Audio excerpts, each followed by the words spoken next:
ஸ்ரீ குருவே நம. ஓம் நமோ குரு பிரம்ம பூஜிதம். கோலய ஜனன சங்கல்பிதம். சாமர நயன திருஷ்டம் பிரசன்ன வதனம் மதுர வாசகம் மங்கள ரூபம். மானச அனுக்கிரக தபசம் பவித்ரம் பரமானுக்கிரகம் பத்மபாத பூஜிதம் பத்மபாத பூஜிதம் பத்மபாத பூஜிதம். ஸ்ரீ குருவே நம. அனைவருக்கும் வாழ்த்துக்கள்.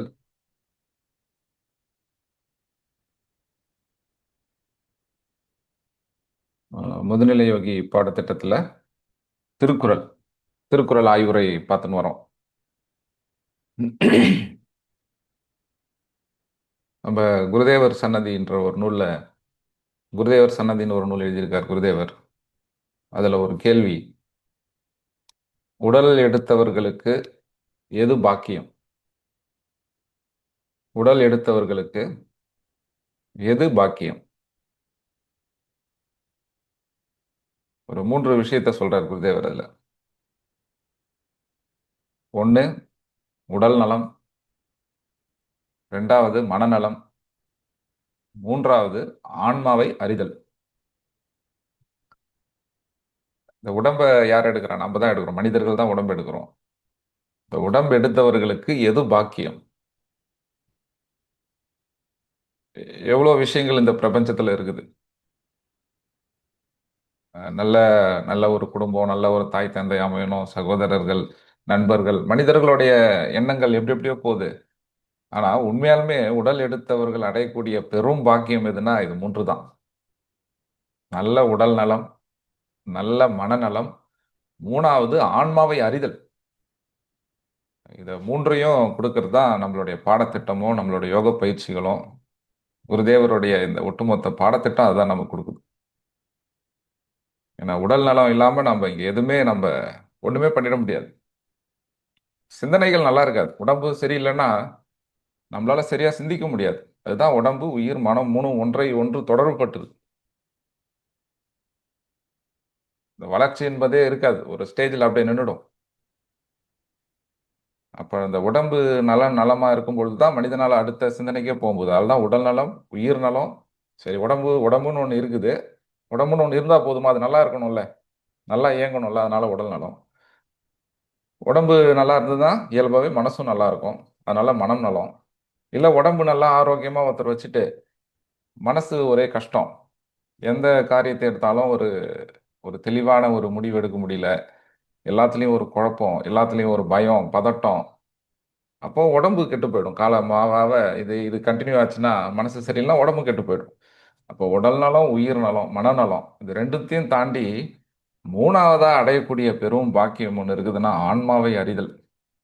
இது ஒரு ஆன்மாவை அறியாம அதுதான் மனிதன் பெறக்கூடிய ஒரு ஒரு நிறை அறிவு, நிறை குணம், நிறை அறிவுனா அதுதான் ஆன்மாவை அறிகிறது தான்.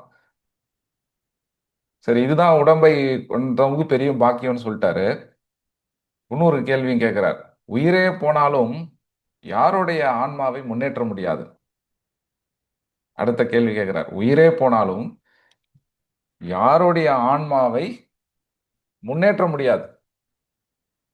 சரியான ஒரு குரு கிடைச்சாலும், சரியான ஒரு பாடத்திட்டம் கிடைச்சாலும் போட்டார். உயிரே போனாலும்ட்டு போட்டார். அங்க நம்ம செய்யற முயற்சி ஒரு வீணற்ற முயற்சின்ற மாதிரி தான் அது குருதேவர் சொல்றார். அது யாரு அப்படின்னா மூர்க்கன். மூர்க்கன்னா யாருன்னு சொல்றேன். மூர்க்கன், இன்னொன்னு சந்தேகப்படுபவன், சோம்பேறி, நன்றி கெட்டவன். என்ன பண்ணாலும் இவங்களோட ஆத்மாவை முன்னேற்ற முடியாது. அந்த மூர்க்கன்றவன் தன்னுடைய மனைவி, மக்கள், பிள்ளைகள் இவங்களெல்லாம் துன்புறுத்துறவன், தன்னுடைய குடும்பத்தையும் துன்புறுத்துறவன். இப்படிலாம் நீ செய்யறது தப்புப்பான்னு யாராவது அவனுக்கு அறிவுரை சொன்னாலும் அவன் மேல கோவப்பட்டு அவன் சொல்றதெல்லாம் சரின்னு நினைச்சுன்னு வாழறவன் மூர்க்கன். இன்னொருத்தவன் சந்தேகப்படுபவன், அப்புறம் சோம்பேறி, நன்றி கெட்டவன். இவங்களுக்கு என்ன போடுறாரு பாருங்க. உயிரே போனாலும் இவர்களுடைய ஆன்மாவை முன்னேற்ற செய்ய முடியாது. இது திருமூலர் திருமந்திரம் பார்த்தோம். கோலை வரட்டி குனிந்து குலக்கெட்டு பாலை கறந்து பருகுவதை நோக்கும் சீலமும் நோம்பும் எல்லாருக்கு இருந்தது காலம் கழிந்த பயிரது மாமி. சீலமும் நோம்பும் நல்ல பண்புகள் இல்லாதவர்களுக்கு கொடுக்கப்படுகின்ற யோகம். அது கொடுத்தவரை எடுத்துன்னு போய் நரகத்துல சேர்த்துரும். வாங்கினவர் என்பதை நரகத்துல சேர்த்தோன்னு திருமூலர் எச்சரிக்கை கொடுக்குறார். அப்போ இந்த யோகமும் கல்வியும் ஞானம் என்பது எவ்வளவு ஒரு உயர்ந்த விஷயம். இது நம்ம மனிதனுடைய குணநலன்களை நம்ம ஞானிகள் மூணா பிரிக்கிறாங்க. ஒன்று துர்குணம், இன்னொன்று நற்குணம், இன்னொன்று சற்குணம். இந்த நற்குணத்துக்கு துர்குணம் மேலான குணங்கள், விலங்கின குணங்கள், சுயநலமான குணம், போட்டி, பொறாமை, நயவஞ்சகம், இப்படி இருக்கிற குணம் துர்குணம். நற்குணம் நல்ல குணங்கள். இந்த நல்ல குணநலங்கள் தான் திருவள்ளுவர் எப்படி ஒரு மனிதன் துர்குணத்திலிருந்து இந்த நற்குணத்துக்கு ப்ரமோட் ஆகும்போது என்னென்ன மாதிரியான பண்புகளோட அவன் வாழணும், அதை எடுத்து நான் அழகா ஒரு ஒரு ஒரு ஒரு அதிகாரமா ஒரு அதிகாரமா அந்த நற்குணத்துக்கான செயல்பாடுகளை சொல்றாரு. நற்குணத்தை தாண்டி இன்னொன்று என்ன இருக்குது? சற்குணம். அது யோக நெறிகளில் வளர்ந்து வர யோகி அடைகின்ற குணநலங்கள். இந்த நற்குணத்துக்கே அவர் பார்த்தா பண்புடைமை, அன்புடைமை, அருளாமை, இனியவை கூறல், செய் நன்றி அறிதல், இதெல்லாம் ஒரு ஒரு அதிகாரம். ஒரு மனிதன் விலங்கு நிலையில இருக்கிற ஒரு மனிதன், அந்த கொடூரமான குணநலம் இருக்கிற மனிதன் கொஞ்சம் கொஞ்சமா தன்னை மேம்படுத்தி வரும்போது என்ன மாதிரியான குணநலங்களோட அவன் வாழணும், இப்படிலாம் இருந்தா நல்லா இருக்கும். ஒழுக்கமுடைமை, தீவை அச்சம், இன்னா செய்யாமை, காலம் அறிதல், ஊக்கமுடைமை, சொல்வன்மை, அடக்கமுடைமை. அடக்கம், அடக்கத்துல சொல்லடக்கம் ஒண்ணு இருக்குது, செயலடக்கம் ஒண்ணு இருக்குது, மன அடக்கம் ஒண்ணு இருக்குது. இந்த மூன்று வகையான அடக்கத்தை தான் சமண சமயத்துல திரிகரண சுத்தின் ஒரே ஒரு வார்த்தையில போட்டாங்க பாருங்க. மனம், வாக்கு, காயம், இது அடக்கமுடைமை, திரிகரண சுத்தி. அதுக்கு மேல நட்பு, சூது, கல்லுண்ணாமை, மருந்து, மானம், பெருமை, சான்றாண்மை, பண்புடைமை, எல்லாம் நற்குணத்துக்கான அந்த செயல்பாடுகள். இதெல்லாம் ஒரு ஒரு அதிகாரமா கொடுத்துன்னு வர்றாரு. இதுல செல்வங்கள், மனிதன் அடையக்கூடிய செல்வங்கள், இந்த செல்வங்களை ஒரு இடத்துல குருதேவர் வரிசைப்படுத்துறார். நமக்கு வாழ்க்கையில எவ்வளவு செல்வங்கள் இருக்குது. இந்த செல்வங்கள்ல உயர்ந்த செல்வம் எது, மிக உயர்ந்த செல்வம் எது அப்படின்னு ஒரு இடத்துல வரிசைப்படுத்துறார். திருக்குறள்ல எடுத்து படிச்சிருந்தீங்கன்னா 1000, குறள் 1000 நினைக்கிறேன், குறள் 1000. பண்புடைமையில பண்பிலான் பெற்ற பெரும் செல்வம் நண்பால் கலந்தீமை யாழ் திரிந்தற்று. பண்பிலான் பெற்ற பெரும் செல்வம் நண்பால் கலந்தீமை யாழ் திரிந்தற்று. நல்ல பண்புகள் இல்லாதவன் பெற்ற பெரிய செல்வமானது. பண்புன்றது எவ்வளவு உயர்ந்தது. நல்ல பண்புகள் இல்லாதவன் பெற்ற பெரிய செல்வமானது நல்ல பசும்பால் அது வைக்கப்பட்ட பாத்திரத்தின் குற்றத்தால் கெட்டு போவது போல ஆளாகும். பாத்திரம் சரியில்லைன்னா என்ன ஆகும்? அந்த போட்ட அந்த பால் கெட்டு போற மாதிரி நல்ல பண்புகள் இல்லாத, இதுல செல்வங்களை வரிசைப்படுத்துறாரு இதுல விளக்க உரையில. அதாவது திரிந்த பால் உதவாதது போல பண்பில்லாதனுடைய செல்வம் உதவே உதவாது. பொண்ணும் பொருளும் மட்டும் செல்வம் அல்ல. நம்ம என்ன நினைச்சுக்கிறோம்? நல்ல வீடு, வசதி, வாழ்க்கை, இதெல்லாம் தான் நம்ம செல்வம் நினைச்சுன்னு இருக்கிறோம். இதெல்லாம் இருக்கிறவங்க பெரிய புண்ணியம் பண்ணவங்கப்பா. ஒரு ஏழையா ஒரு ஒரு கூலி வேலை செய்யறாரு, தினந்தோறும் கஷ்டப்படுறாருன்னா பாவம் என்னவோ அப்படின்னு நினைக்கிறோம். அது இல்லை, உண்மை அது இல்லை. இங்க ஏதோ மன நிறைவு தான். ஒரு ஒரு மனிதனும் வசதியா இருக்கிறாங்க, செல்வந்தனா இருக்கிறாங்க, அதிகாரத்துல மன நிறைவு. இந்த விஷயத்த செஞ்சா அவங்களுக்கு மன நிம்மதியா இருக்குதுன்னா அவன் தான் புண்ணியஸ்தன். இந்த குருதேவர் இங்க செல்வங்களை வரிசைப்படுத்துறார். எது முதல் செல்வம்? நல்ல உடல் நலம், மனநலம், செயல் நலம், இவை மூன்றும் மனிதனுக்கு முதன்மை செல்வங்கள். முதன்மை நாம் அடையக்கூடிய, நம்ம அங்க முதல்ல பார்த்தாங்க பாருங்க, முதல் கேள்வி, உடல் அடைந்தவர்கள் அடையக்கூடிய பெரும் பாக்கியம் எது? உடல் நலம், மனநலம், ஆன்மாவை அறிதல். இங்க எது முதல் செல்வம்னு சொல்றார்? உடல் நலம் ஒண்ணு, மனநலம் ஒண்ணு, மூணாவது நல்ல செயல். இந்த உடலும் மனசு நல்லா இருந்தா என்ன பண்றோம்? நல்ல செயல்கள் பண்றோம். இவை மூன்றும் மனிதனுக்கு முதன்மை செல்வங்கள். சரி, அடுத்த செல்வம் எது? கல்வி, பட்டம், பதவி, இவை மூன்றும் அடுத்த செல்வங்கள். வரிசைப்படுத்துறார். அடுத்தது கல்வி, பட்டம், பதவி மூன்றும் அடுத்த செல்வங்கள். இவற்றையும் அடுத்து அடுத்து வர செல்வங்கள் எது? மனைவி, மக்கள், நட்பு, சுற்றம், இவை நான்கும் அடுத்த செல்வங்கள். முதல்ல மனிதன் அடையக்கூடிய செல்வம் உடல் நலம், மனநலம், நல்ல செயல். ரெண்டாவது அவன் பெறுகின்ற கல்வி, இது ஜடக்கல்வி, கல்வி, பட்டம், பதவி. மூணாவது மனைவி, மக்கள், நட்பு, இவை நான்கும் கூட செல்வங்களே. இங்க இன்னொரு வார்த்தையை போடுறாரு பாருங்க. இதுல வந்து பண்பு ஒன்றுதான் அனைத்தையும் மிரள வைக்கும் மிகப்பெரிய செல்வம்.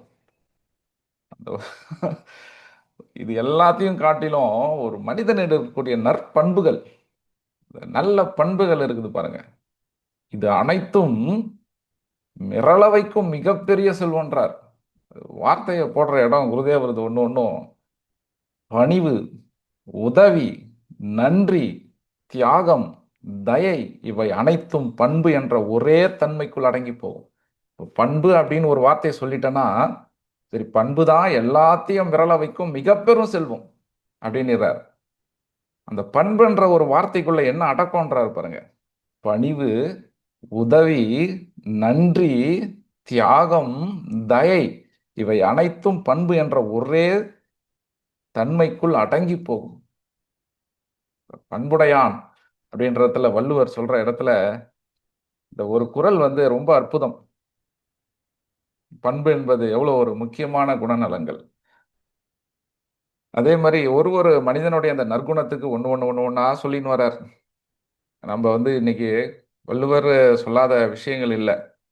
இப்போ நம்ம உடம்ப நல்லா வச்சுக்கணும் அப்படின்னா, நல்ல சாப்பாடு சாப்பிடணும் அப்படின்னா என்ன பண்றோம்? இப்போ வந்து எல்லாத்துக்கும் படிப்பாயிடுச்சு. நியூட்ரிஷன் தனி படிப்பு.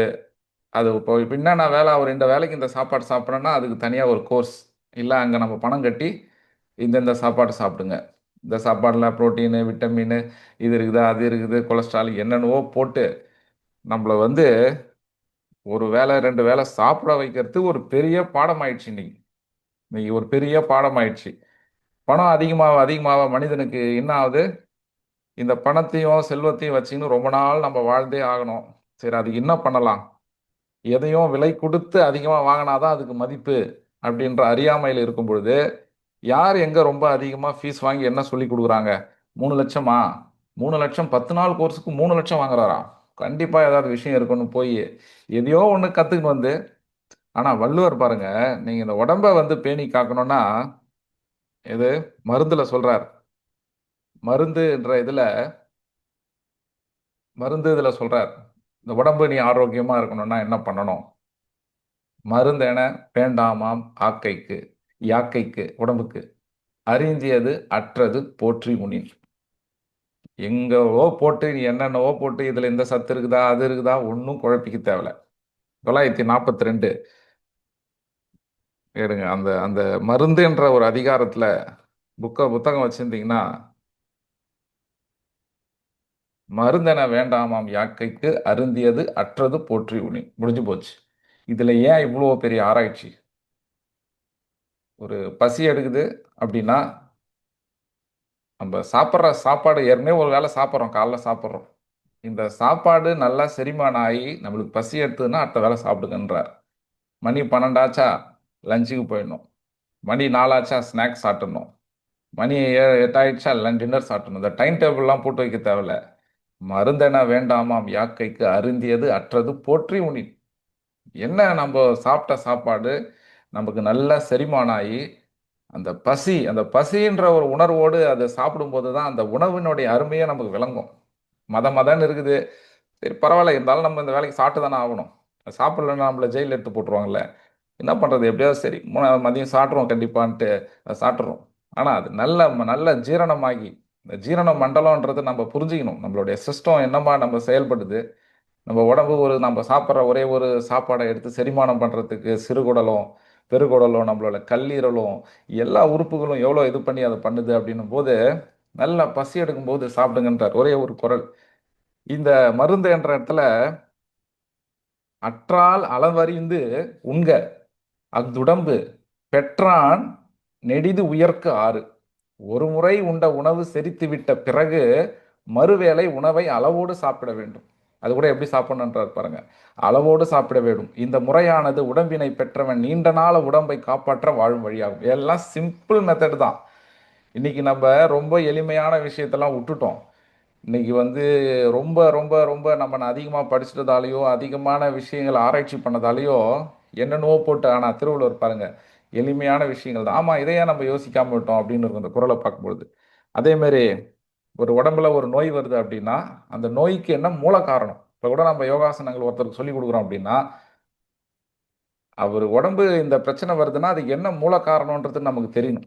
தெரிஞ்சாதான் நம்ம சரியான ஆசனங்களை அவர் கொடுக்க முடியும். அதான் சொல்றார், நோய் நாடி நோய் முதல் நாடி அது துணிக்கும் வாய் நாடி வாய்ப்பு செயல்.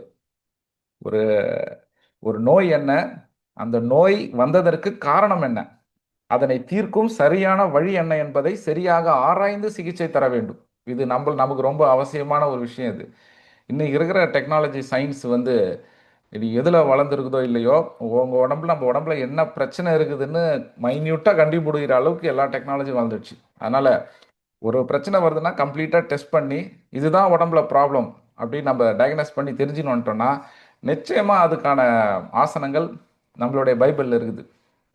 ஸ்ரீ ஞானஜோதி தபோவனம் மற்றும் ஆராய்ச்சி மையத்துடைய பைபிள், குரான், கீதையில் இருக்குது, ராஜயோக சம்பூர்ண யோகாசனங்கள் இருக்குது. நீங்கள் என்ன ப்ராப்ளமோட வரீங்களோ அது இதில் கூகுளில் சர்ச் பண்ணுற மாதிரி குருதேவருடைய புக்கை நம்ம ஆன்லைனில் போட்டுட்டு ராஜயோக சம்பூர்ண யோகாசனம் அந்த நோயை கரெக்டாக சர்ச் பண்ணோன்னா அந்த பேஜுக்கு எடுத்து போய் விட்டுரும். இதுதான் ப்ராப்ளமா, இந்த ஆசனம், இது கூட இந்த ஆசனங்களை செஞ்சால் சரியாயிடும். அப்படி குருதேவர் பார்த்து பார்த்து பார்த்து அதை எழுதியிருக்கிறார். இந்த நூலை ஒன்று நம்ம உள்வாங்கிட்டாலே போதும், யார் என்ன பிரச்சனையோட வந்தாலும் சரியான ஆசனங்களை நம்ம வந்து சரியாக கொடுக்க முடியும். அப்போ அந்த அந்த நோய் அதே மாதிரி யார் என்ன வயசு அதுக்கு ஒரு குறள், உற்றான் அளவும் பிணி அளவும் காலமும் கற்றான் கருதி செயல். நோயாளியினுடைய வயது, வலிமை, உடல்வாகு ஆகியவற்றை நோயினால் பாதிக்கப்பட்ட பாதிப்பின் அளவு, நோய் பாதித்துள்ள கால அளவுகளை சீர்தூக்கி ஆராய்ந்து சரியான வழிகண்டு மருத்துவ சிகிச்சை செய்ய வேண்டும். ஒரு நோய்க்கு மருந்து கொடுக்குறோனாலும் ஒரு சிகிச்சை கொடுக்குறனாலும் இவ்வளோ விஷயங்களை ஆராய்ந்து பண்ண சொல்றார் திருவள்ளுவர். அதுதான் ஒரு சரியான மருந்தா இருக்கும். இதெல்லாம் எதுவுமே வேணாம்ப்பான்னா ஆரம்பத்தில் சொன்ன மாதிரி உணவு வகைகளில் கட்டுப்பாடு, பசி எடுத்துக்கு அப்புறம் சாப்பிட்றது, அப்படியே சாப்பிட்டாலும் அளவோட சாப்பிட்றது, இது இருந்தாலே மனிதனுக்கு நோய் வராதுன்றார். இது மருந்தை பற்றி அவர் சொல்லக்கூடிய அற்புதமான விஷயம். இந்த நற்குணங்களை நான் சொல்லும்போது மனிதனுடைய துர்குணம் நற்குணம், இந்த நற்குணங்களை சொன்னும்போது இந்த பண்புடைமை, அன்புடைமை, பொறை உடைமை, அடக்கமுடைமை, தீயவை அச்சம், காலம் அறிந்து உதவி செய்து, நன்றி, நட்பு, கல்லுண்ணாமை, சூது, இது எல்லாம் வந்து இங்கே குறளாக நமக்கு இருக்குது. ஆனால் இந்த குறளுக்கெல்லாம் ஒரு விளக்கத்தை கொடுக்கறது தான் மகாபாரதமும் ராமாயணம். அதுக்குள்ள இல்லாத விஷயமே இல்லை. திருக்குறள்ல இருக்கிற எல்லா விஷயங்களையும் ஒரு நற்பண்புகளோட ஒரு மனிதன் எப்படி வாழணும், துர்குணத்தினுடைய வெளிப்பாடு என்ன, நற்குணத்தினுடைய வெளிப்பாடு என்ன, சர்க்குணத்தினுடைய வெளிப்பாடு என்ன அப்படின்னு நமக்கு காமிக்கிறதான் மகாபாரதம் ராமாயணம். அதுக்குள்ள நம்ம ஊன்றி நம்ம வந்து ஞான பாரதம், ஞான ராமாயணம், குருதேவர் 2 நூல் கொடுத்துருக்கிறார். ஞான பாரதம், ஞான ராமாயணம் படிச்சிட்டா நீதி நூல்கள் எல்லாத்தையும் படிச்ச மாதிரி, நாலடியார் திருக்குறள் முழுசா படிச்ச மாதிரி. ஒரு குறளை படிச்சு அந்த குறள் நமக்கு தெரிஞ்சு அதோட அர்த்தத்தை தெரிஞ்சாதான் நம்ம அந்த குறள் படிச்ச மாதிரி இல்லை. அந்த குறளுடைய அர்த்தம் என்ன, அதுக்கான கேரக்டர்ஸ் மகாபாரத ராமாயணத்துல என்ன இருக்குது, அவங்க என்னமா அந்த கேரக்டர்ஸை வடிவமைச்சிருக்கிறாங்க, அந்த கேரக்டர்ஸ் மூலியமா நமக்கு சொல்ற விஷயம் என்ன. இப்போ மகாபாரதத்தில் எடுத்துக்கினா கிருஷ்ணனை ஒரு கடவுள் அவதாரம், ராமாயணத்தில் எடுத்துக்கினா ராமன் கடவுள் அவதாரமா இருந்தாலும் கூட ஒரு மனிதனா தான் அதில் காண்பிக்கப்படுறார். ஆனா இங்க கிருஷ்ணன் வந்து கதை முழுவதும் ஒரு கடவுள் அவதாரமாவே காண்பிக்கப்படுறார். இங்க ராமன் கடவுள் தான், தானும் அவரும் கடவுள் தான். ஆனா தன் கடவுள்னே தெரியாம பயணம் பண்ற ஒரு கதாபாத்திரம். இங்க ஒரு ஒரு மனிதரும் நாம அப்படித்தானே, நம்மளுக்குள்ளே சித்தம் இருக்குது, மனம் இருக்குது, புத்தி இருக்குது, சித்தம் இருக்குது. நமக்குள்ளே கடவுள் இருக்குது நமக்கு தெரியுதா என்ன, தெரியாம நாமளும் வாழறோம். இங்கேயும் ஒரு கடவுளை காமிக்கிறார், அங்கேயும் ஒரு கடவுளை காமிக்கிறார். மகாபாரதத்துக்கு மூல கருவா இருக்கிறதே, அந்த கதைக்கு கருவா இருக்கிறதே அந்த பெண்ணுக்கு நடந்த ஒரு கொடுமை, இந்த சபையில திரௌபதிக்கு நடந்த ஒரு கொடுமை. அந்த பெண்ணுடைய திரௌபதியோடைய மேலாடை எடுக்க சொல்றதும், அவளை விலைமகள்னு சொன்னதும், கர்ணன் வந்து அவள் தொடை மேல உட்கார சொன்னதும், இதெல்லாம் இந்த கதைக்கு டேர்னிங் பாயிண்ட். இது வந்து பேராசை, துரியோதனுடைய துரியோதனன் அவனுடைய தந்தை, கண் தெரியாத ஒரு தந்தையினுடைய பேராசை நிமித்தமா இங்க ஒரு கொடுமை நடக்குது. அதே மாதிரி ராமாயணத்துல பார்த்தாலும் அங்கேயும் ஒரு பெண் மூலியமா தான் கதைக்கு வந்து திருப்பு முனை நடக்குது. இங்க துரியோதனுக்கு திரௌபதிக்கு நடந்த கொடுமை, அங்க ராவணனுடைய தங்கை சூர்பனகை, சூர்பனகைக்கு நடந்த ஒரு கொடுமை, கதையினுடைய திருப்பம் அப்படிதான். இங்க இந்த காரியத்தை செய்தவர்கள் யாரு? திரௌபதிக்கு நடந்த கொடுமைன்ற அந்த விஷயத்தை செய்தவர்கள் யார் அப்படின்னா துர்குணம். துர்குணத்தினுடைய வெளிப்பாடு யாரு? துரியோதனன் ஆகட்டும், கர்ணன் நல்லவனா இருந்தாலும் அந்த இடத்துல அந்த துர்குணம் தான் வெளிப்பட்டது. அப்புறம் மற்ற எல்லாருமே பாண்டவர் சபையில இருந்த எல்லாருமே துர்குணத்தினுடைய ஒரு வெளிப்பாடு. ஆனா இங்க சூர்பனகையினுடைய அங்கேயாவது வந்து சேலையை உருவ சொல்றாங்க, அந்த மானத்தை வந்து கிருஷ்ணர் காத்தாரு நமக்கு சொல்றாங்க, விலைமகள்ன்றாங்க. ஆனா இங்க என்ன பண்றாங்க ராமாயணத்துல இன்னும் ஒரு படி மேல போய் மூக்கையா அறுத்துறான் லக்ஷ்மணன். ஒரு பெண்ணினுடைய மூக்கையா அறுத்துறான். என்ன ஒரு ஒரு கதையினுடைய திருப்பம். அங்க பண்ணானா துர்குணத்தினுடைய வெளிப்பாடு. இங்க ராமாயணத்துல வந்து இவங்க யார் இவங்க ரெண்டு பேரும்? ராமன் யாரு? கடவுளின் அவதாரமா சொல்லப்படுது. அவனுடைய தம்பி லக்ஷ்மண இவங்க ரெண்டு பேரும் சேர்ந்து சூர்பனகை ராவணன் என்ற ஒரு பெரிய அரசனுடைய தங்கையுடைய மூக்க அறுத்துறாங்க. வள்ளுவர் சொல்றாரு, இன்னா செய்தாரையும் ஒருத்தல் அவர் நானும் நன்மையும் செய்து விடல். உனக்கு எவ்வளோ கொடுமைகளை செய்தாலும் அவர் வெட்கி தலை குடும்படியாக ஒரு நல்லதை செஞ்சிரு அப்படின்றார். ஆனா இங்க ஏன் அந்த விஷயம் நடந்தது? கடவுளா இருந்தாலும் அவனுக்குள்ளேயும் துர்குணம் இருக்குது. நமக்குள்ளேயும் கடவுள் இருக்குது, நமக்கு சித்தம் தெரியுது. ஆனா மனிதனுக்குள்ளேயும் அந்த துர்குணம் அப்பப்ப வெளிப்படுது. துர்குணமும் இருக்குது, நற்குணமும் இருக்குது, சற்குணமும் இருக்குது. இந்த இன்னா செய்தாரை ஒருத்தல் அவர் ஞான நன்மை செய்து விடல்னா எனக்கு குருதேவர் அந்த பெங்களூர் வாழ்க்கை தான் அவங்களுக்கு நான் சொல்லியிருப்பேன். மனிதன் நிம்மதியில வந்த இடம் தான் எனக்கு நினைவுக்கு வருது. மனிதன் நிம்மதியில வந்து ஆஹ், மனிதன் நிம்மதி பாடம் எடுக்கும்போது உங்களுக்கு சொன்னது குருதேவரோட அந்த பெங்களூர் வாழ்க்கை. ரயில்வே ஸ்டேஷன்ல குருதேவர் வந்து ஏதாவது வேலை கிடைக்குமா, நமக்கு ஏதாவது ஒரு வேலை கிடைக்குமா அப்படின்னு வயிற்று பசியோடையும் அடுத்த வேலைக்கு என்ன சாப்பாடு, ஏன்னா குருதேவர்கிட்ட போய் முழு ஞானத்தை பெற்றார். இந்த அடக்கமுடைமை, சொல்லடக்கம், செயலடக்கம், மனவடக்கம், இதெல்லாம் குருதேவருடைய வாழ்க்கை வரலாறு தான் நம்ம பார்த்துக்கணும். ஏன்னா அது ஞானத்தின் உச்சம். வாலறிவாகி அந்த வாலறிவு இருந்த போதும் தனக்கு ஒண்ணுமே தெரியாத மாதிரி அந்த அடக்கத்தோட இருக்கிறது. குருதேவர் சொல்றான், அப்புறம் மிரளவைக்கும் அடக்கம்.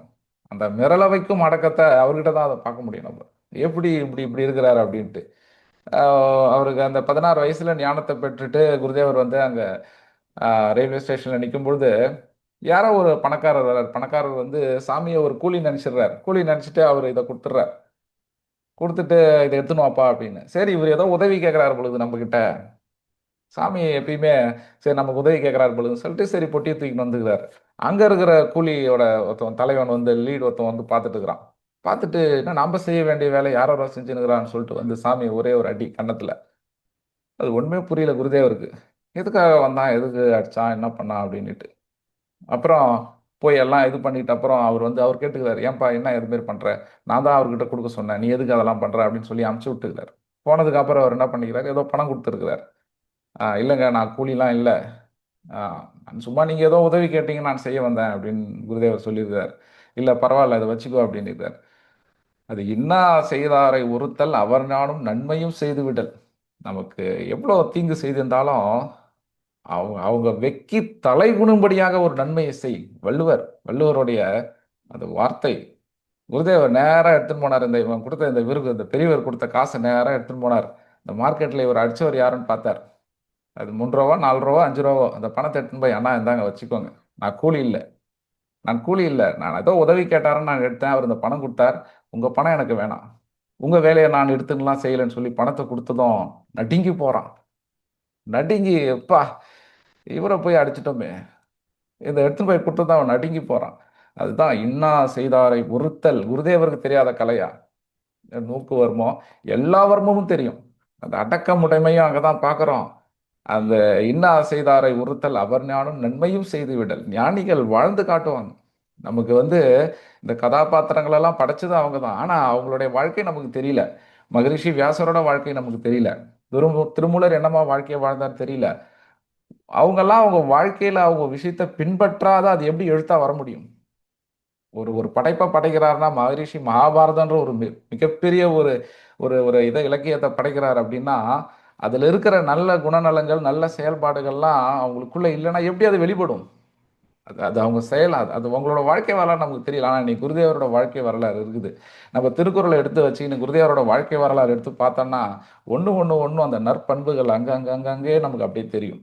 முடியாதது இல்ல.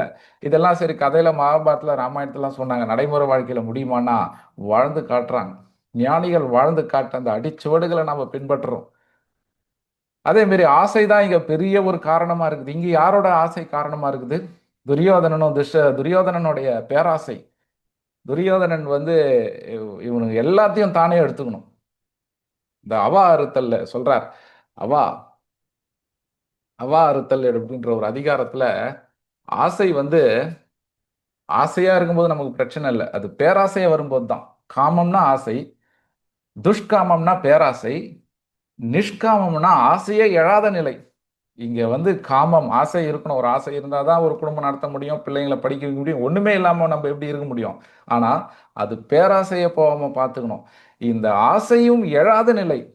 அதாவது ஆசையை வந்து அனுபவித்து தீர்த்தால் மட்டும் அந்த ஆசை போயிடாது.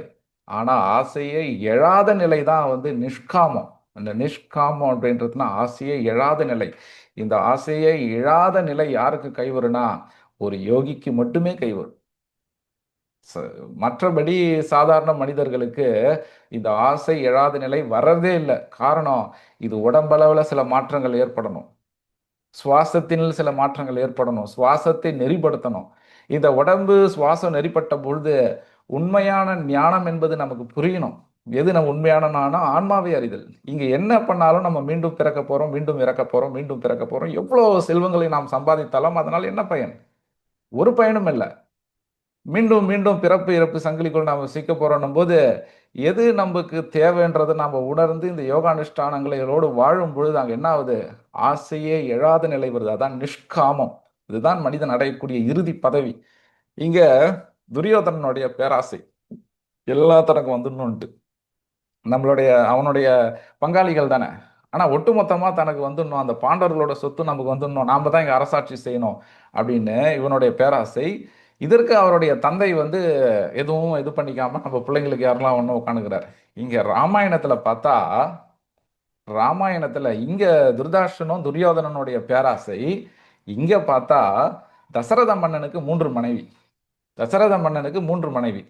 ஒன்று கௌசல்யை, ரெண்டாவது கைகேயி, ரெண்டாவது கைகேயி, மூன்றாவது சுமித்ரா.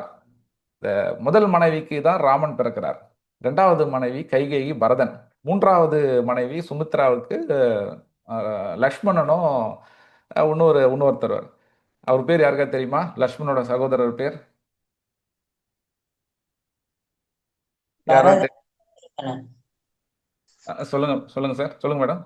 பரதன் சத்ருகனன். சத்ருக்னன். லக்ஷ்மணனோட சகோதரர், லக்ஷ்மணன் கூட பிறந்தவர் சத்ருக்னன். இங்க வந்து அங்க திருதராஷ்டனுடைய பேராசை, இங்க கைகேயி. இந்த ரெண்டாவது மனைவி கைகேயியோட பேராசை, பரதன் தான் இங்க அரசாட்சி செய்யணும். இங்க ராமனனோ லக்ஷ்மணனோ அவனோட சகோதரனுக்கு எது வேணா எல்லாம் தானே அடையணுன்ற அந்த பேராசை. இந்த பேராசையினுடைய முடிவு அங்க என்னாச்சு? திருதாஷனுடைய பேராசையினுடைய முடிவை காமிக்கிறாங்க பாருங்க. இங்க அவாவெருத்தல்ல வள்ளுவர் வந்து சொல்றார். இது எத்தனாவது குறள்? அந்த அதிகாரத்திலே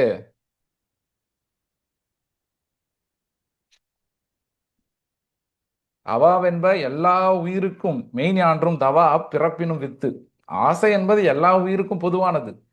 எல்லா உயிருக்கும் பொதுவானது. நம்மை மீண்டும் மீண்டும் பிறக்கச் செய்பவை நம்மளுடைய ஆசாபாசங்களே என்பதில் எந்தவித ஐயமும் இல்லை. ஏன்னா ஆசையே பிறவிக்கு காரணம் பௌத்த மதம் சொல்லுது. நம்மளை மீண்டும் மீண்டும் பிறவிக்கு. ஆனா அது பேராசையா மாறும்போது தான் பெரிய துன்பத்தை நமக்கு கொடுக்குது.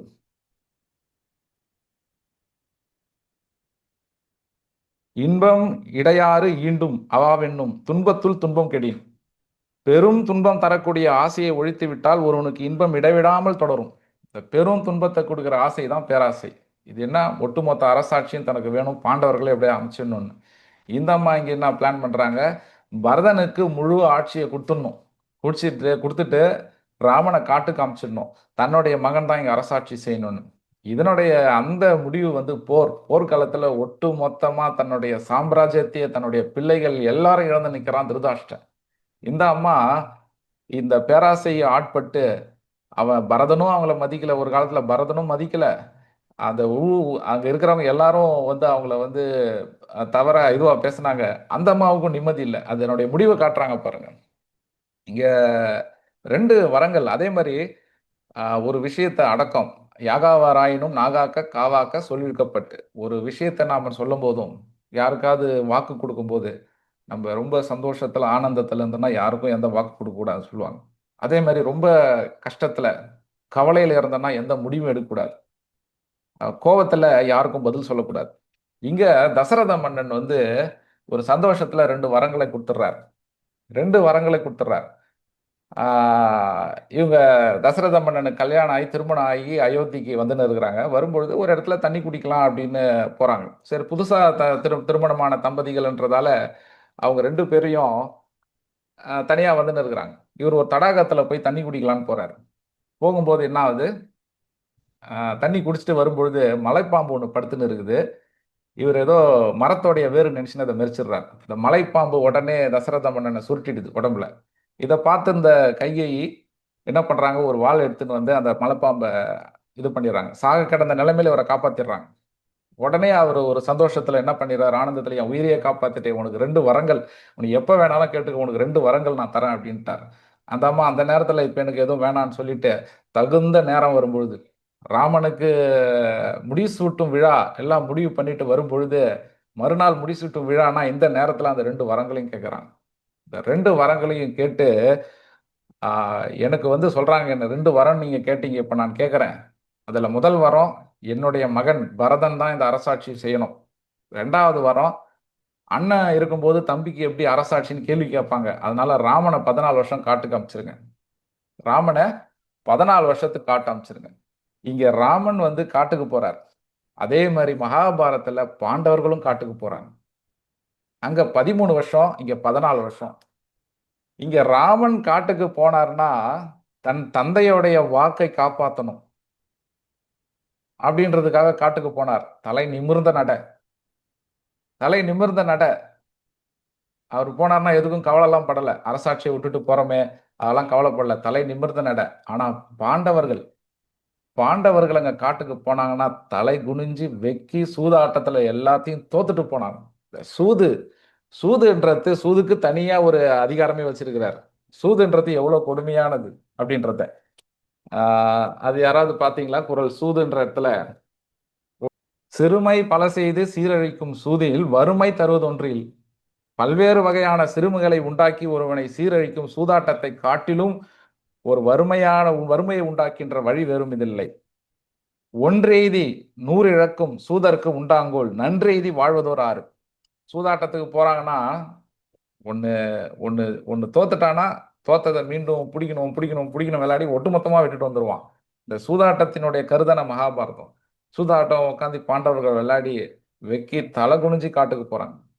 தலை குனிஞ்சு காட்டுக்கு போறான். ஆனால் இங்கே ராமன் எல்லாத்தையும் விட்டு கொடுத்துட்டு தன் தம்பிக்கு தன்னன் விட்டு கொடுத்து தந்தையோட இதை காப்பாற்றணும்னு அவர் காட்டுக்கு போறார். இந்த ரெண்டுத்துக்கு உள்ள வித்தியாசத்தை நம்ம பார்க்கணும். அதே மாதிரி இந்த அம்மா ரெண்டு வரத்தை சரியான நேரத்துல கரெக்டா வந்து கேட்டாங்க. கேட்ட உடனே இவருக்கு ஒண்ணுமே புரியல. ஆஹ் இது கைகைக்கு நீதானா, பேசுறது நீதானா, ஏடா என்ன பரதனை விட எனக்கு ராமன் தான் ரொம்ப பிடிக்கும் அப்படின்னு சொல்லுவா. அதெல்லாம் வெறும் நாடகமா? இந்த நேரத்துல வந்து இப்படி ஒரு இவ்வளோ பெரிய விஷயத்தை வந்து செய்யறிய, இவ்வளோ பெரிய ஒரு வரத்தை கேட்குறிய. குருதேவர் வந்து அதை எடுத்துக்கிற இடம் இது. இந்த இடத்துல நல்லா பார்க்கணும் நம்ம. இவ்வளோ பெரிய ஒரு விஷயத்தை கேட்டுட்டு அந்த இடத்துல தசரதனுடைய மனநிலை என்ன, இதை எப்படி அவர் அக்செப்ட் பண்ணிக்கிறாரு, இதுக்கப்புறம் இதை ராமன் எப்படி அக்செப்ட் பண்ணிக்கிறார் இந்த விஷயத்த. ராமனுக்கு ஒரு மனைவி இருக்கிறாங்க, சீதை எப்படி எடுத்துக்கிறாங்க, ராமனுடைய தாய் இருக்கிறாங்க கௌசல்யா, இவங்க எப்படி அதை எடுத்துக்கிறாங்க, இது எல்லாத்தையும் தாண்டி லக்ஷ்மணன் எப்படி ராமன் கூட காட்டுக்கு போக இது பண்ணா. இப்போ இது இந்த ராமாயணத்துல வர இடம் அந்த 4 சகோதரர்கள். அங்க வந்து மகாபாரதத்துல வர சகோதரர்கள் எல்லாம் அதுல நல்லவனே கிடையாது. பாண்டவர்களை தவிர அந்த துரியோதனை துச்சாதனை எல்லாம் போட்டி பொறாமை நயவஞ்சகம் பேராசை இப்படிப்பட்ட குணநலன்கள். ஆனா ராமாயணத்துல வர 4 சகோதரர்களுக்கும் யாருமே அதுல கெட்டவனா காமிக்கல. சகோதரர்கள் ஒருத்தன் அதை விட்டு கொடுக்காம ராமன் கூட லக்ஷ்மணனும் போறான் காட்டுக்கு. இங்க பரதன் கூட நான் இருக்கிறேன்னு சொல்றான். இங்க பரதன் வந்து அரசாட்சி கிடைச்சாலும் கூட ராமனுடைய அந்த கால் பதுகியை வச்சுட்டு ஊரை விட்டு ஓரமானு அரசாட்சி பண்றான். இதெல்லாம் நமக்கு கொடுக்குற பாடம். எவ்வளோ பெரிய ஒரு அரசாட்சி. நாளைக்கு நாளைக்கு வந்து அவன் அரச பதவி ஏத்துக்கணும். ஆனா இப்படி ஒரு விஷயம் நடந்துடுது. தன்னுடைய தந்தை வந்து இந்த மாதிரி ஒரு வாக்கு கொடுத்துட்டாரு, அந்த வாக்கை நிறைவேற்றணும்னு சொல்லிட்டு அரசாட்சியே வேணான்ட்டு போறான். இன்னைக்கு சாதாரணமா ஒரு அடி 2 அடி இடத்துக்கு அண்ணனும் தம்பியும் சகோதரனுமா கேஸ போட்டுக்கின்னு அடிச்சுக்கின்னு இதெல்லாம் நம்ம மகரிஷிகள் நம்மளுக்கு சொன்ன விஷயம் என்ன? உலகியல்ல வெறும் நம்ம சொன்ன மாதிரி காசு, பணம், செல்வம் இது மட்டும் செல்வம் அல்ல. இதை தாண்டி மனிதன் பெறக்கூடிய செல்வங்கள் நிறைய இருக்குது. உடல்நலம், மனநலம், ஆத்மாவை அறிதல். இந்த நலம் எல்லாம் எப்படி நம்ம ஒரு மனிதனை வரும்னா நற்பண்புகளால தான் வரும். நற்பண்புகளை ஒரு மனிதன் தனக்குள்ள எப்படி வளர்த்துக்கிறானோ, கொஞ்சம் கொஞ்சமா இந்த நற்பண்புகளை வளர்த்துக்கும் போதுதான் யோகம் என்ற ஒரு விஷயமே வரும். அங்க சொல்றாரு பாருங்க, யாருக்கு என்ன அறிவுரை சொன்னாலும் இவன் ஆத்மாவை முன்னேற்றவே முடியாது, முடியவே முடியாது. நியாயமா பார்த்தா மகாபாரதத்துல கீதைய உபதேசத்தை துரியோதனனுக்கோ துச்சாதனனுக்கோ தானே கொடுத்துருக்கணும். உபதேசம் அர்ஜுனனுக்கு எதுக்கு? அர்ஜுனனுக்கு உபதேசமே வேண்டாமே, அவன் நல்லவன் தானே. அவனுக்கு போய் கடைசியா 5 கிராமங்களையாவது கொடு, 5 வீடுகளையாவது கொடு. இது எல்லாத்தையும் கீழே இறங்கி இறங்கி கேட்கறானுங்க. இவனுக்கு எதுக்கு உபதேசம்? காரணம், அந்த உபதேசம் கூட சரியான ஆட்களுக்கு அந்த ஞானம் சரியாக தான் போய் சேரணும். கோல வரட்டு குனிந்து குலக்கிட்டு பாலை கறந்து பருதுவை நோக்கும் சீலமும் நோம்பும் எல்லாருக்கும் இருந்தது. நீங்க எல்லாத்தையும் அப்படியே கனெக்ட் பண்ணி பார்த்தீங்கன்னா நம்ம ஞானிகளோட சிந்தனைகள் எடுத்துகிற கோட்பாடுகள் எல்லாம் சரியா இருக்கும். அப்ப அந்த உபதேசத்தை அவர் யாருக்கு பண்றார்? அர்ஜுனனுக்கு தான் பண்றார். நல்ல நற்பண்புகளோட இருக்கிற அர்ஜுனனுக்கு தான், அர்ஜுனா நீ எவ்வளோ பண்புகளோட நல்ல குணநலங்களோட இருந்தாலும் இப்ப மனக்குழப்பத்துல இருக்கிற பத்தியா? உனக்கு வில்வித்தையில நீ ஒரு பெரிய வீரன் தான். நீ படிக்காத சாஸ்திரங்கள் இல்ல, எல்லா கலை ஞானங்களையும் படிச்சிருக்கிற. அரச குடும்பத்துல பிறந்த உனக்கு எல்லா கலை ஞானங்களும் கொடுத்துருக்கோம். ஆனா இந்த கலக்கத்துக்கு உனக்கு என்ன காரணம் தெரியுமா? ஆன்மாவை அறியல. உடம்பெடுத்தவர்கள் அடையக்கூடிய மிக பெரும் பாக்கியம் இது. உடல் நலம், மனநலம், ஆன்மாவை அறியல. ஆன்மாவை ஒரு மனிதன் அறியல அப்படின்னா அவன் கலங்கிதான் நிற்பான். போர்க்களத்துல மட்டும் இல்ல, வாழ்க்கையில நம்ம எடுக்கிற ஒரு ஒரு அடியிலையும் அவன் கலங்கிதான் நிற்பான். அவனால சரியா ஒரு முடிவு எடுக்க முடியாது, தடுமாறுவான். தர்மத்துல நிலைக்க முடியாது. அப்போ ஆன்மாவை அறியும் பொழுது நமக்குள்ள அழியாத ஒன்று இருக்குது அர்ஜுனா. அது கீத உபதேசம் அதுதானே. கடைசியா எடுத்துன்னு போய் எல்லாத்தையும் சொல்லிட்டு கீதைய உபதேசத்தை எடுத்து போய் அர்ஜுனுக்கு வைக்கிறார். காரணம், அங்கதான் நிறைய அழிவு, ஒரு நிறைய அறிவு மனிதனுக்கு, அந்த வாள் அறிவு எல்லாத்தையும் அவன் எங்க புரிஞ்சுக்கிறான்னா இந்த ஆன்மாவை அறியும் போதுதான். அதனால ஞானிகளிடம் போ. இங்க ராமன் காட்டுக்கு போய் பல ரிஷிகளிடையும் பல மகரிஷிகளையும் சந்தித்து அந்த ஞான உபதேசத்தை பெறார். கடவுளே வந்தாலும் கூட அந்த ஞானத்தை பெறணும்னா ஒரு குருவிடம் போகணும். அங்க கடவுளே ஆனாலும் கூட நான் என்னால இதை போதிக்க முடியாது. ஒரு குருவிடம் போ. அவர் தான் யோக நெறிகளை சொல்லி கொடுப்பார். அவர் தான் மூச்சு பயிற்சியை சொல்லி கொடுப்பார். அவர் தான் பிராணாயாம முறைகளை சொல்லி கொடுத்து, அர்ஜுனா ஞானிகளிடம் போ. அவர்களிடம் உண்மையாக இருந்து விசுவாசம் இருந்து பெற வேண்டியதை சரியா பெற்றுடு. அப்போ ஒரு மனிதன் பெற வேண்டியது எதுனா இந்த ஆத்மாவை அறிதல், ஆத்மாவை உணர்தல். அங்கதான் அவனுக்கு குழப்பம் இல்லாத ஒரு தெளிவான ஒரு முடிவு அவனால எடுக்க முடியுது வாழ்க்கையில. ஏன்னா அவன் என்ன நினைச்சிடறான், எதிரில் இருக்கிறவங்களெல்லாம் நம்ம கொன்னுட்டு நம்ம ஒரு அரசாட்சி செய்யணுமா? இந்த அரசாட்சி மூலியமா நம்ம அடையக்கூடிய பலன் என்ன? ஏன்னா செத்தே போயிடுறது சாவுன்னு நினைக்கிறான் அவன். செத்தே போயிடுறது சாவு, நம்ம எல்லாரும் அப்படிதான் நினைக்கிறோம். செத்தே போயிடுறது சாவு இல்லப்பா. இது நீ அவங்க அழிச்சாலும், அவர் சொல்றாருங்களா, அழிச்சாலும் உடம்ப தான் என்னால அழிக்க முடியும், ஆன்மாவை உன்னால ஒன்றும் பண்ண முடியாது.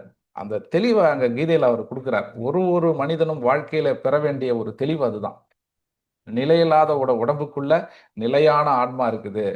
நாம் செய்த வினைக்கு ஏற்றபடி, கர்ணன் செய்த வினைகளுக்கு ஏத்த மாதிரி, துரியோதனன் செய்த வினைக்கு ஏத்த மாதிரி நீ இப்ப அவனை சாவடிச்சிடன்னு வச்சுக்கோ, இது இல்ல தண்டனை. அதுதான் நம்ம யோசிக்கணும்.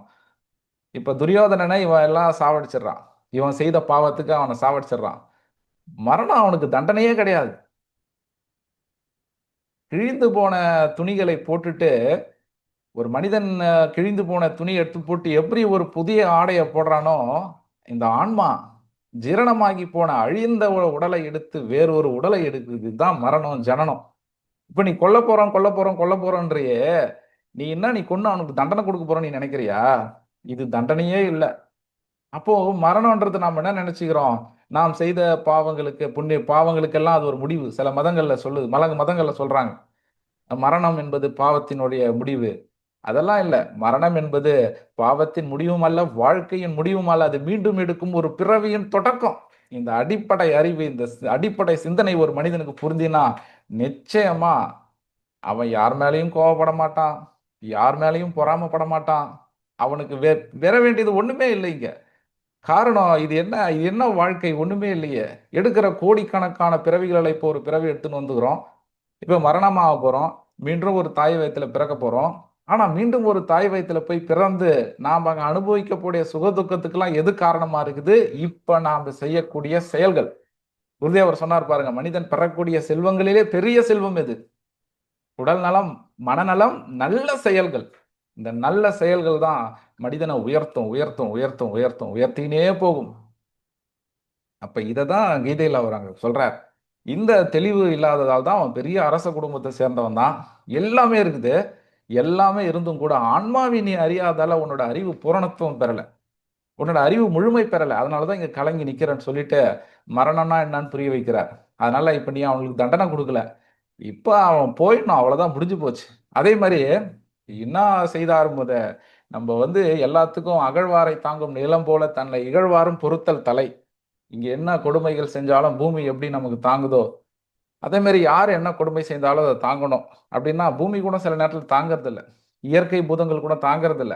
அது அது இயற்கை தன்னுடைய அந்த இயற்கை சீற்றங்களை காமிக்குது. அதே மாதிரி இங்க எவ்வளவுதான் இறங்கி இறங்கி இறங்கி இறங்கி போனாலும் சரி வேணான்னுட்டு விட்டுட்டு போயிடாத. இந்த போரை நிறுத்திருக்கலாம்ல பாண்டவர்கள் நினைச்சிருந்தான்னா. பாண்டவர்கள் நினைச்சிருந்தாங்கன்னா சரி இந்த போர் வேணாம்ப்பா, எனக்கு 5 கிராமங்களையும் 5 வீடு கேட்டேன், 5 கிராமங்களை கேட்டேன், எதுவும் கொடுக்க மாட்டேன்ட்டான். சரி தம்பி தானே, அவன் அனுபவிச்சுட்டு போட்டோம், நமக்கு என்ன, மீண்டும் இவங்க காட்டுக்கு போயிட்டு இருக்கலாம்ல. ஆனா அப்படி போல மகரிஷி எப்படி கொண்டு வந்தார் பாருங்க. காரணம் நம்மளுடைய உரிமை. மனிதனுடைய அவனுக்கு உண்டான உரிமைன்னு ஒண்ணு இருக்குது. அங்க எதுகாலத்திலும் ஒரு மனிதன் ஏமாளியா இருக்கக்கூடாது. நல்லவனா இருக்கலாம், ஆனா ஏமாளியா இருக்கக்கூடாது. அவன் போர் ஒண்ணுதான் முடிவு அவன் இருக்கிறானா, அந்த போர் தான் அவனுக்கு அழிவு நம்ம காமிக்கணும். அது மகாபாரதம் நமக்கு புகட்டுற இன்னொரு பெரிய பாடம். இது அகழ்வாரை தாங்கும் நிலம் போல இகழ்வாரை தன்னை பொறுத்தல் தலையினார். பொறுத்தலுக்கும் ஒரு எல்லை உண்டு. அந்த எல்லையை காமிக்கிறது தான் அந்த போர். எவ்வளவு தூரம் அவங்களுக்கு இறங்கி இறங்கி இறங்கி போனானுங்க, ஆனா வரல. போர் ஒண்ணுதான், குண்டூசி இடம் கூட அஸ்தினாபுரத்துல உனக்கு கிடையாது. போர் வானா வா. ஆனா இங்க 5 பேரு, அவன் 100 பேர் இருக்கிறதால அவன் தலைக்கணத்துல இருந்தான். ஆனா இவனுடைய வீரம் என்ன? இவங்களுடைய பலம் எல்லாம் தாண்டி இவங்க பக்கம் இருந்த பெரிய பலம் எது? யாராவது சொல்றீங்களா? பாண்டவர்கள் பக்கம் இருந்த பெரிய பலம் எது? கிருஷ்ணர். வேற? தர்மம். தர்மம். தர்மம். கிருஷ்ணர் அது ஒரு ஒரு கடவுள் கதாபாத்திரம். ஆனா தர்மம் தான் பெரிய பலம். மனிதனுக்கு இருக்கக்கூடிய பெரிய பலம் எதுனா இந்த தர்மம் ஒண்ணுதான். இந்த தர்மம், அந்த நல்ல எண்ணங்கள், நல்ல செயல்கள், நல்ல ஒழுகலாறுகள், இதுதான் மனிதனுக்கு ஒரு பெரிய கவசம். அங்க 1000 பேர் எதிரணியில் நிக்கட்டும், லட்சோபம் லட்சம் பேர் நிக்கட்டும், இவன் போர் வீரன், இவன் பெரிய வீரன் 5 பேர், அதெல்லாம் வேற விஷயம். இவனுங்களை காத்த பெரிய கவசம் தர்மம். அந்த போர் முனையில எடுத்துன்னு போய் ஆசீர்வாதம் வாங்குறதுக்கு தர்மம் போறான். வேகமா அந்த 2 போர் படையினும் போய் நிக்குது. போர் ஆரம்பிக்கிற நேரம் அந்த பெரியோரை பெரியோரை போற்றுதல், பெரியோரை வணங்குதல் அங்க காமிக்கிறார் மகரிஷி. போர் முனை தான், ஆனா எதிரில் யார் நிக்கிறா? என்னுடைய தாத்தா நிக்கிறார். எனக்கு கல்வி, எனக்கு இந்த வில்வித்தை கல்வி கொடுத்த குரு நிக்கிறார்ப்பா. எப்ப நீ அவர்கிட்ட தான் போரே செய்ய போற, போய் அவர்கிட்ட ஆசீர்வாதம் வாங்க போறிய? இது உச்சம். பெரியோரை போற்றுதல், பெரியோரை வணங்குதலுடைய உச்சம். ஆமா, அவர்கிட்ட தான் சண்டை போட போறேன். என்னுடைய அந்த சூழல் அப்படின்னு நின்று இருந்தாலும் அவரிடமே ஆசி வாங்க போறேன்னு சொல்லிட்டு தர்மம் இறங்கி போறான். தர்மம் இறங்கி போகும்போது இவனுங்க அந்த யாரு, பீமனும், பீமன் துடிக்கிறான். அர்ஜுனா, இந்த கோழைக்கு போய் நம்ம தம்பிமாரா பிறந்துட்டோமே, எதுக்கு இவன் இப்ப இங்க போயின்னு இருக்கிறான்? போர் நடக்க போற நேரத்துல எதுக்கு அங்க போறான் அந்த தர்ம? கிருஷ்ணன் சொன்னாருப்பா, போர் ஆரம்பிக்கிறதுக்கு முன்னாடி பெரியவர்களிடம் ஆசி வாங்க அவர் போறாருப்பா, கொஞ்சம் பொறுத்திருந்து பார். நேரா போனா, நேரா போய் அது அவங்களுடைய தாத்தா பீஷ்மருடைய காலடியில விழுந்தான். யாராலும் ஜெயிக்க முடியாத வீரரே, யாராலும் ஜெயிக்க முடியாத வீரரே, உங்களை எதிர்த்து போர் செய்யும் இந்த நேரம் இப்படி ஒரு சூழல் அமைஞ்சிருச்சு. எங்களை மன்னிடுங்கள், எங்களை மன்னித்திடுங்கள் அப்படின்னு காலில் விழுந்து ஆசீர்வாத். முடியல அவரால முடியல. பீஷ்மரால கண் கலங்குறார். அவர் எழுந்திருக்கும் போது என்ன வார்த்தை சொல்றார்? தர்மா, தர்மமே வெல்லும். அவ்வளவுதான். தர்மமே வெல்லும். அப்போ மனிதனை காக்கக்கூடியது பெரிய கவசம் தர்மம் தான். அதை நிலைநாட்டுறது தான் மகாபாரதம். அதை சொல்றது தான் நமக்கு திருக்குறள். இந்த பாடங்கள் எல்லாம் மகாபாரதம், ராமாயணம் எல்லாம் சொல்றது என்னன்னா, நம்ம கூட நம்மளை காக்கக்கூடியது இதை தான். நம்ம ஞானிகள் புண்ணியம் பாவம் நாம் செய்த வினை பயன்கள் இதுதான் நம்மளை காக்கும். எப்படி வந்து எங்க காக்கும்லாம் அந்த கால்குலேஷன் நம்ம போடவே முடியாது. அதை மனித அறிவுக்கு அப்பாற்பட்ட ஒரு சிந்தனை. எங்கேயோ போய் காட்டுல எங்கேயோ போய் மாட்டின்னு கூட இருப்போம். ஆனா அங்க உதவி நமக்கு எப்படி வருதுன்னே நமக்கு தெரியாது.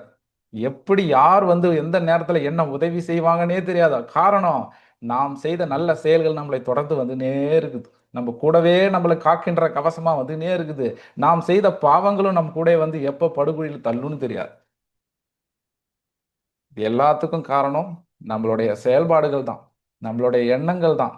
அந்த எண்ணங்களை சீரமைத்து நம் செயல்பாடுகளை சீரமைத்தால் மனிதனுக்கு அதை விட ஒரு பெரிய பாதுகாப்பு, பெரிய கவசம் இந்த உலகத்துல எதுவுமே இல்லைன்னு சொல்றதுதான் இந்த மகாபாரதம், ராமாயணம். எவ்வளவு கதாபாத்திரங்கள் இதை சொல்றதுக்கு, மனிதனுடைய அந்த துர்குணத்துக்கு இதை புரிய வைக்கிறதுக்கு மகரிஷிகள் எடுத்துக்கின்னு அந்த மெனக்கெட்டு இருக்குது பாருங்க. எவ்வளோப்பா, எவ்வளோ விஷயங்களை சொல்லி சொல்லி சொல்லி சொல்லி அவங்க கடைசியா அவங்க சொல்ல வர இடம் இதுதான். இது எல்லாத்துக்கும் மேல மனிதன் பெற வேண்டிய ஞானம். இதை பத்தி சொல்றார். சரி, இன்னைக்கு இதுல போயிடுச்சு. நம்ம அடுத்த வாரம் வந்து இந்த ராமாயணத்துல இந்த இடத்த நம்ம கண்டிப்பா பார்த்தாகணும். இது வந்து அந்த அந்த இடத்துல அவங்க எப்படி ரியாக்ட் பண்றாங்க. தசரதன் மன்னன் வந்து நாளைக்கு தன்னுடைய முதல் மகனான ராமனுக்கு வந்து முடிசூடணும். அந்த விழாவெல்லாம் நல்லா அற்புதமா பண்ணிட்டு உட்கார்ந்து நிற்கிற அந்த நேரத்துல ரெண்டாவது மனைவி வந்து இப்படி ஒரு விஷயத்த சொல்றாங்க. கேட்கும் போதே அந்த அம்மா கேட்கும் போதே, நான் ஒண்ணு கேட்பேன், நீங்க அதை எனக்கு கொடுக்கணும். அங்கேயும் வாயை விட்டுறாரு. அந்த வார்த்தை என்பது, ஒரு அரசன் என்பது ஒரு இடத்துல பேசும்பொழுது வாக்கு கொடுக்கும்போது எவ்வளவு சிந்திச்சு சிந்திச்சு சிந்திச்சு பேசணும். சாதாரண மனிதர்களுக்கே அது முக்கியம். ஆனா தசரதன் வந்து, அட, உனக்கு வந்து அந்த அம்மா கேட்குறாங்க, உங்ககிட்ட ஒன்று கேட்பேன், அது எனக்கு நீங்க செய்யணும். அவர் ரொம்ப சந்தோஷத்துல இருக்கிறார். ராமனுக்கு முடிசூடணுன்ற ஒரு ஆனந்தத்துல இருக்கிறார். அதுக்கு என்ன, தாராளமா உனக்கு நான் செய்யறேன். இல்ல, நான் சொன்னதுக்கு அப்புறம் முடியாதெல்லாம் சொல்லக்கூடாது. உனக்கு ராமனை வந்து எனக்கு எவ்வளவு பிடிக்கும்னு உனக்கு தெரியும். உனக்கும் ராமனை எவ்வளவு பிடிக்கும் தெரியும். அந்த ராமன் மேல சத்தியமா சொல்றேன், நீ சொல்றத நான் செய்வேன்னு வாக்கு விட்டுறார். அங்கேயும் வாக்குறுதி விட்டுறார். இந்த அம்மா அடுத்தது இதுதான் கேட்க போறாங்கன்னு அவருக்கு தெரியாது. ரெண்டு வரங்களையும் கேட்டதும் வயிற்றுல நெருப்பள்ளி போட்ட மாதிரி தசரதன் அந்த வெட்டிய அந்த வாழை மரம் விழுந்த மாதிரி இடிஞ்சு விழுந்துடுறான். தன்னுடைய மனைவி ஒரு பெண் என்று அது என்னமோ போட்டு அந்த அம்மா காலில் விழுந்து கெஞ்சுறான். அம்மா, இந்த இந்த இந்த இந்த நாட்டினுடைய இதுவே உன் காலடியில தான் இப்ப இருக்குது. இவ்வளோ பெரிய வரத்தை கேட்டு என்னுடைய என்னுடைய என்னுடைய மான அவமானம் எல்லாமே போயிடும், எல்லாமே உன்கிட்ட தான் இருக்குது அப்படின்னு சொல்லி காலில் விழுந்து கெஞ்சுறான் தசரத மன்னன். ம் பெண்ணினுடைய பேராசை, இந்த பேராசையினுடைய உச்சம். இந்த அம்மா எதுக்கும் மனம் இறங்கல. அந்த இடத்த நம்ம பார்க்கணும். அது எப்படி அதுக்கப்புறம் என்ன ஆகுது, இதே விஷயத்த ராமன் எப்படி அக்செப்ட் பண்றான். இங்க இப்படி சொல்றாங்க, அதை எடுத்து போய் ராமன் கிட்ட என்னமா அந்த மெசேஜை கன்வே பண்றாங்க. அதுக்கப்புறம் பரதன் கிட்ட எப்படி கன்வே பண்றாங்க. இங்க கைகேயி உயிரோட இருந்த மாதிரி கைகேயி தானே இதெல்லாம் பண்றாங்க. முதல் மனைவி ராமனோட அம்மா, அந்த அம்மா இதை எப்படி ஏத்துக்கிறாங்க. தன்னுடைய பிள்ளை தானே அரசாட்சி செய்யணும் அவங்க நினைப்பாங்க. இங்க இரண்டாவது மனைவியோட மகன் தான் அரசாட்சி செய்ய போறான். அது முடிவு ராமன் ஒத்துக்குன்னு அதை போய் அவங்க அம்மா கிட்ட சொல்லும் போது அவங்க அம்மா என்ன பதில் சொல்றாங்க, இதை எடுத்துக்கின்னு இது எல்லாத்தையும் எடுத்துக்கின்னு சீதையிடம் போறார். என்னங்க, நாளைக்கு முடிசூடும் விழா இருக்குது, என்ன இந்த நேரத்துல இங்க இப்படி வந்திருக்கிறீங்கன்னும் போது அந்த அம்மா கிட்ட அதை சொல்லி அவங்க என்னம்மா அதை எடுத்துக்கிறாங்க. இது இன்னைக்கு நம்ம பதவி, சாதாரண சின்ன சின்ன பதவிக்கெல்லாம் எல்லாரும் எப்படி அடிச்சுக்கிறாங்க, எப்படி போறாங்கன்னு மத்தியில இது இந்த எவ்வளவு பெரிய விஷயத்தை எடுத்து வந்து நமக்கு மகரிஷி கொடுக்குறா பாரு. ஒண்ணுமே இல்லை.